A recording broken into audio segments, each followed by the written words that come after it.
Hello, hello! Ito na naman po ang inyong Ante Batanggenya na may hatid na good vibes para sa inyo. Nandito tayo ngayon para i-celebrate ang pagkapanalo ng ating mahal na 5. Ang dami din ng awards sa Wishbox. Talaga naman, the Kings keep winning. Kasi naman, paano mo naman mapipigilan ng mga Kings? Imposible. Oh, nakaka-proud diba mga nini? Dahil nag-uwi ang mga boys ng sangkatutak na awards. Grabe, parang may magnet sila sa trophies.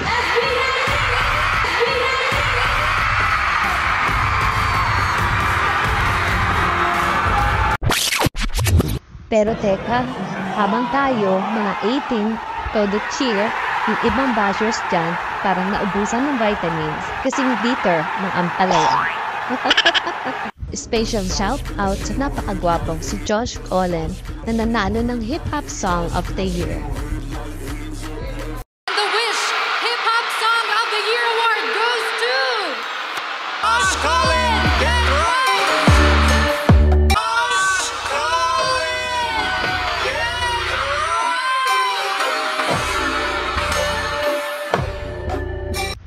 And let's be real, habang tayo nagsasaya, yung iba dyan, iingay sa comment section.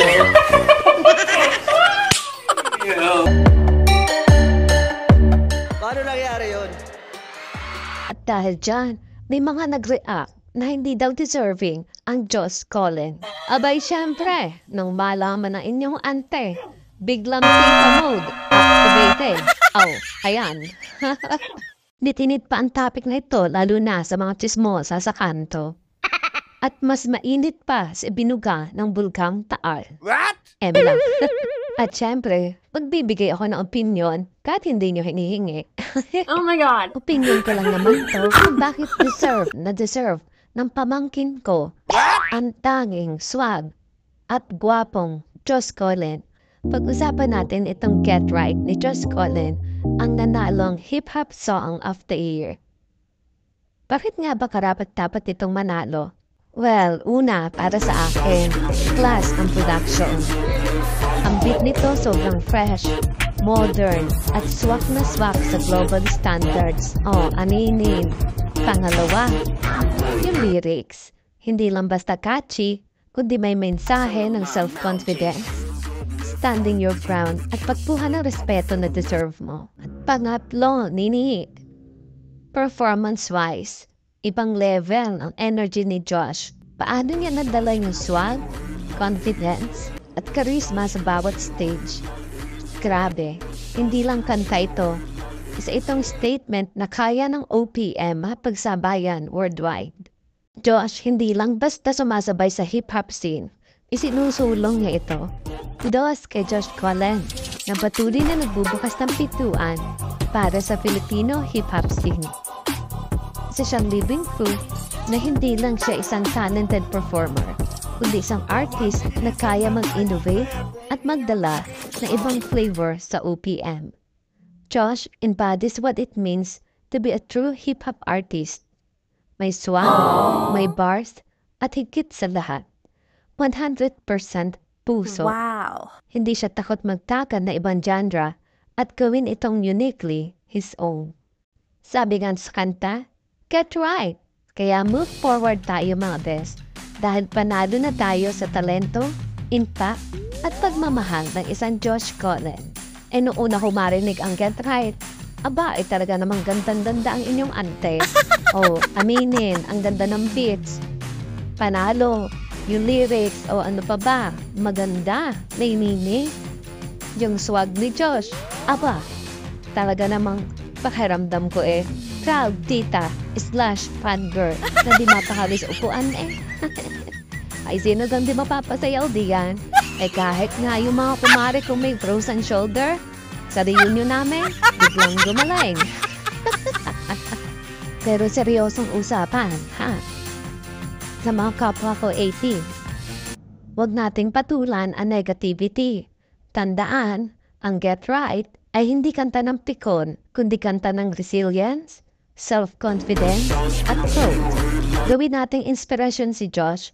Imbis na sumabay sa init ng ulo, sumabay tayo sa beat niya. O, di ba? At para sa ibang hindi makamove on, Baka lang ha, habang nagagalit kayo or naiinis kayo, si Josh ay busy mag-get right sa susunod niyang milestone. Alam ko minsan, masakit tanggapin na yung ayaw niyo suportahan, biglang nanalo ng award. Unchakit, di ba? Pero dapat, no hate, just appreciate. Oh, kung minsan, masakit maging masaya para sa iba, no? Pero, try niyo lang minsan. Suwabe pala. At saka, di ba, nakakahiya naman. Habang busy kayo sa hate, si Josh, busy sa paggawa ng history. Gusto niyo bang ganyan ang legacy niyo? Char love ulit! Peace tayo! And remember 18, kung mapagod kayo sa kanila, remember, si Josh, relax lang sa success niya. Kaya tayo rin, let's enjoy the win. Josh is the type of artist na hindi nagpapatalo sa inggit o hate.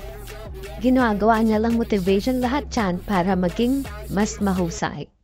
And honestly, Josh appreciates everyone, supporters and critics alike. Lahat ng comments, ginagawa niyang inspirasyon para maging mas magaling. Kasi ganun ang tunay na artist, hindi nagpapa-apekto sa negativity. Okay? Sabi nga sa kanta, get right. Kaya move forward tayo mga bes. Dahil panalo na tayo sa talento, impact at pagmamahal na isang Josh Collin bilang isang hip-hop trailblazer. Para sa ating 18, tayo talaga ang tunay na MVPs.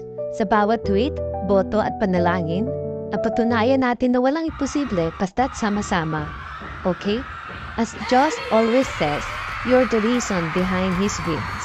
Maingay man lagi ang mga bashers, pero ang resulta ng talent at passion, mas malakas. But wait, dahil music awards ang pinag-uusapan, may hirit ako dito. Maestro, please. Para sa inyo, meron kaming specialty. Magsuot ng shades, kasi baka nasisilaw kayo sa success ni Josh. Bye! SB19 and 18 stand for love, excellence, and unity. Kaya mga kapwa 18, keep streaming ang music ng ating Mahadima. Kung may haters, tandaan natin, sila ang bitter, tayo ang better. Let's get right together! This has been SB19! Maraming salamat po!